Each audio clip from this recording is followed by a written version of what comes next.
Welcome to Execution File. Please support this channel by subscribing, staying with the story till the end, and sharing it with someone who loves true crime. CHRISTA Gail Pike entered the world on March 10, 1976, in West Virginia, in a home that never truly feels like a home. Her childhood is not filled with bedtime stories and warm meals, but with noise, chaos, and adults who drift in and out of her life like shadows. Some are drunk, some are high, some are violent, and nearly all of them are unreliable. The people meant to protect her are instead the ones who hurt her, ignore her, or simply disappear. From a very young age, CHRISTA experiences things no child should ever endure. Abuse becomes part of her daily reality, shaping the way she sees herself and the world around her. She learns that love can be dangerous, that trust is a risk, and that safety is something other children get. But she does not. Her mind and body carry scars that no one on the outside can fully see. In school, she struggles. She cannot sit still. She cannot focus. She feels different from everyone else and is often treated like a problem instead of a child in pain. She skips classes, gets into trouble, and slowly drifts away from any sense of normal life. Adults label her as difficult, wild, or bad, but few stop to ask why.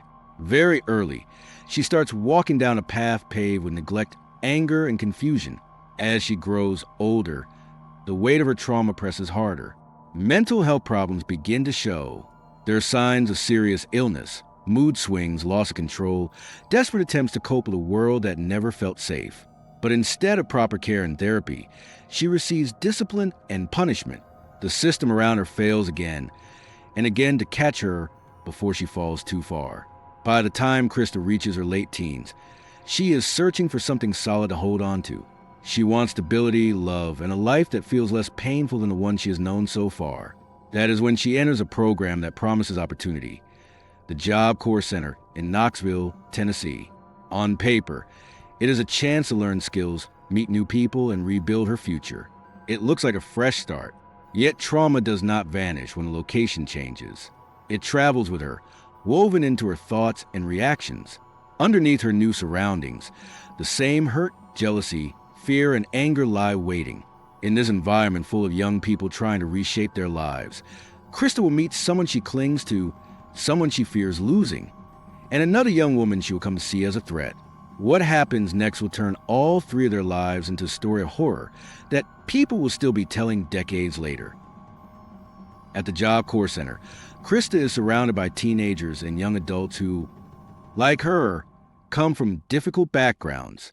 Dorm rooms, cafeteria lines, classrooms, and training workshops become their shared world. It is here, in this strange mix of discipline and freedom, that she meets a 17-year-old named Tatterell Ship. Their relationship forms quickly, burning hot and intense. For CHRISTA, this connection feels powerful. She is not just dating a boy. She is clinging to what she believes is proof that she is wanted, chosen, and not alone. The relationship becomes the center of her emotional universe. Every look, every word, every hint of distance feels bigger to her than it might to someone who grew up with security. She is terrified, deep down, of being abandoned again. In the same program as another student, 19-year-old Colleen Slemmer. She is described as hopeful and determined, a young woman trying to use the Job Corps opportunity to build a better life. She walks the same halls, eats in the same cafeteria, and shares the same air as CHRISTA and Tatterell. There is nothing to suggest that her path will soon cross with theirs in such a deadly way. Rumors begin to swirl. In dorm whispers and passing comments, stories spread that Colleen might be interested in Tatterell, that she may be talking to him, laughing with him, or in CHRISTA's eyes, trying to take him away. Whether these rumors are true, exaggerated, or completely false becomes almost irrelevant. In CHRISTA's troubled mind, they plant a seed of fear and anger that grows fast.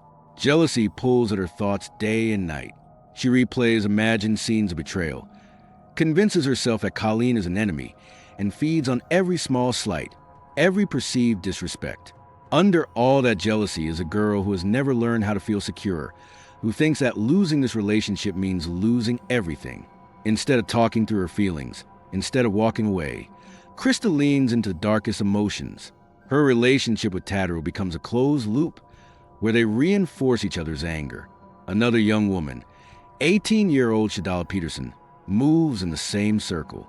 Together, they form a small, unstable world of fear, loyalty, and growing hatred.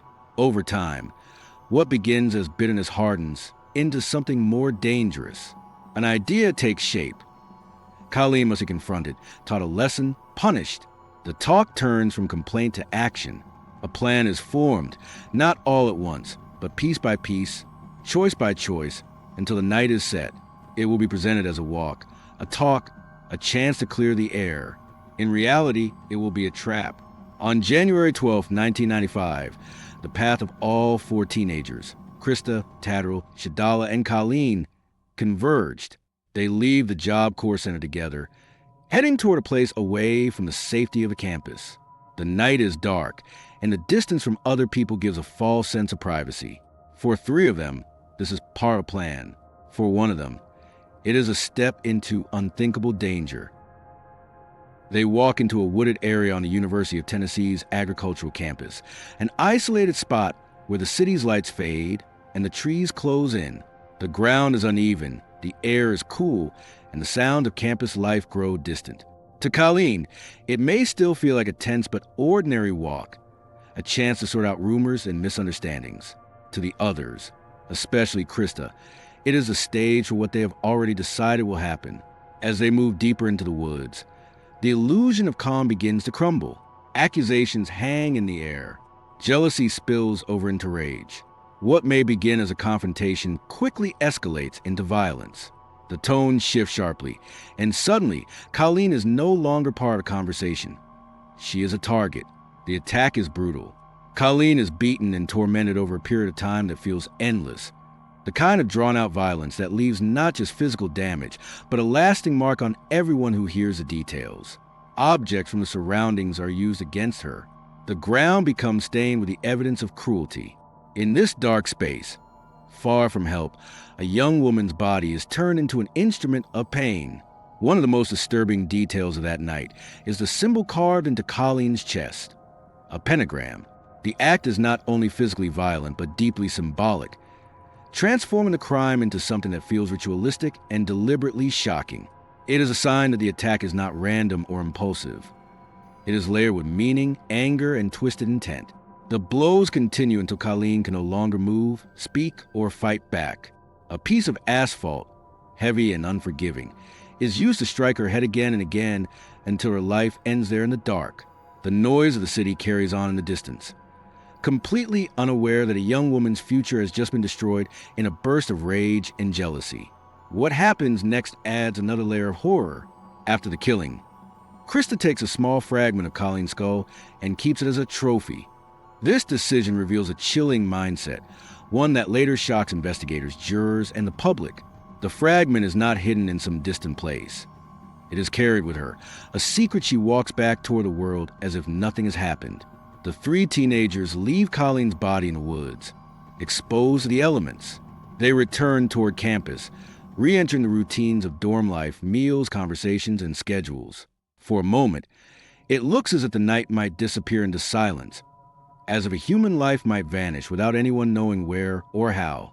But the earth does not keep the secret forever. A groundskeeper later discovers Colleen's body, the scene so badly damaged that it is difficult at first to even recognize it as human. The brutality shocks everyone who sees or hears about it. What was, for the attackers, a night of rage becomes, for the rest of the world, a headline that feels almost too cruel to be real. From the moment Colleen's body is found, the questions begin. Who did this? Why? How did a walk from campus turn into something so vicious? Investigators turn quickly to the Job Corps Center, the place where she was last seen alive. The records show a simple yet powerful fact. For students left that night, and only 3 came back. Suspicion focuses on CHRISTA, Tatterall, and Shadala. Their names, movements, and connections to Colleen are examined piece by piece. Within a short time, all 3 are taken into custody. During the investigation, one detail stands out above nearly everything else. The skull fragment that CHRISTA has kept with her, a piece of physical evidence that ties her directly and personally to the crime scene.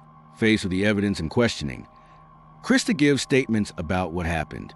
She admits to being involved in the attack, But her explanation shifts, and she suggests at points that she only meant to scare Colleen and that things went too far. For the prosecutors, however, the combination of planning, luring, prolonged violence, and the trophy piece of skull paints a very different picture, one of deliberate, conscious cruelty. The case moves to trial.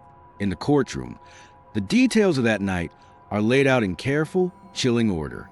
Jurors hear about the jealousy, the rumors, the walk into the woods, the carved symbol, the final blows, and the fragment of bone carried away afterward.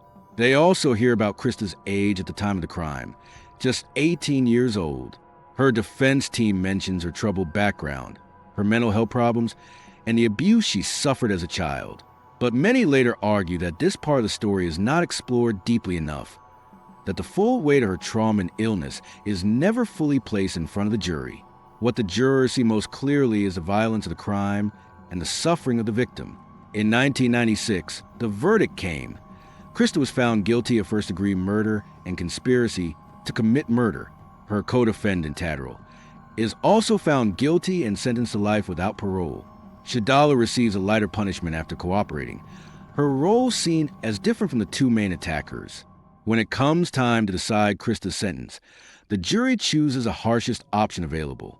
She is sentenced to death, making her the youngest woman on death row in the United States at that time, and the only woman on Tennessee's death row.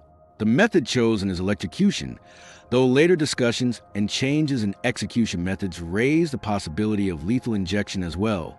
A young woman, only just an adult, is now facing the most extreme penalty the state can impose. Life on death row is not just a long wait. It is a harsh, isolating existence.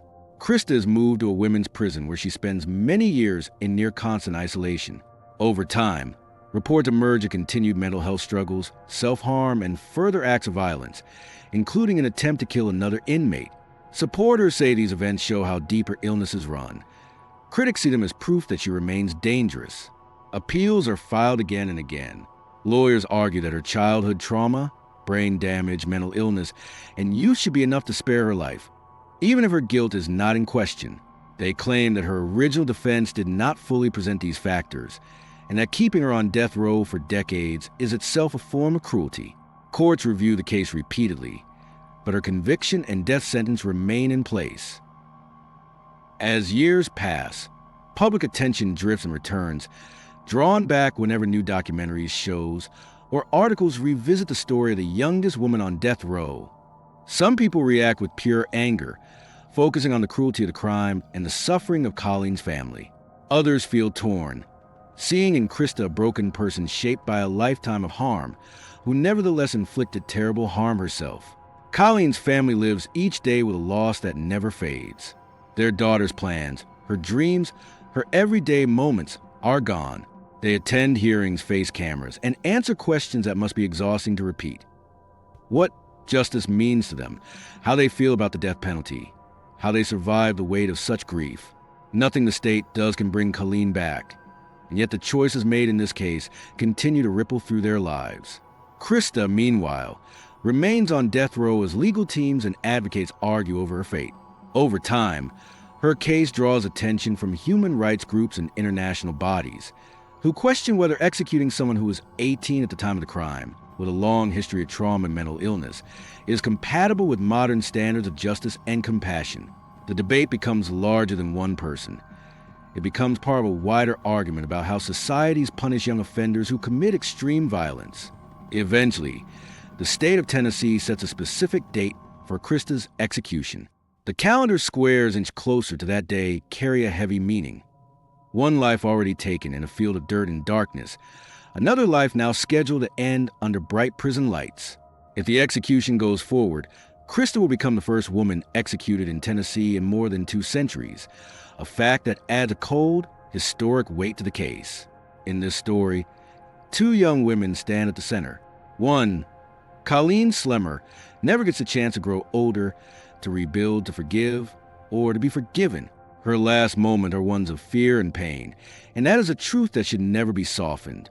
The other, CHRISTA Pike, is a girl who grows into a young woman surrounded by violence, who then becomes a source of violence herself. and whose life is now measured in legal documents, appeals, and execution dates. Their lives, once separate, collide in one terrible night that changes everything. Around them, families, lawyers, judges, activists, and ordinary people argue about what justice should look like. Some believe the death penalty is the only proper response to such a crime. Others believe that another killing, even by the state, only deepens a tragedy. This case forces anyone who hears it to carry difficult questions. How much should someone's past matter when we judge their worst act? Is there a point where a crime is so brutal that no amount of trauma or illness can balance the scale? And when both the victim and the offender are so young, what does true justice even mean? You have walked through the story from Christa's broken childhood to Colleen's final night, from a jealous obsession in Knoxville to a death sentence in Tennessee. Now, as one life remains lost forever and another hangs in the balance, the question comes back to you. What do you think, justice served or not? Thank you for watching Execution File. Please subscribe, like, share, and tell me in the comments where you are watching from. Your support means a lot and helps this channel keep telling these stories.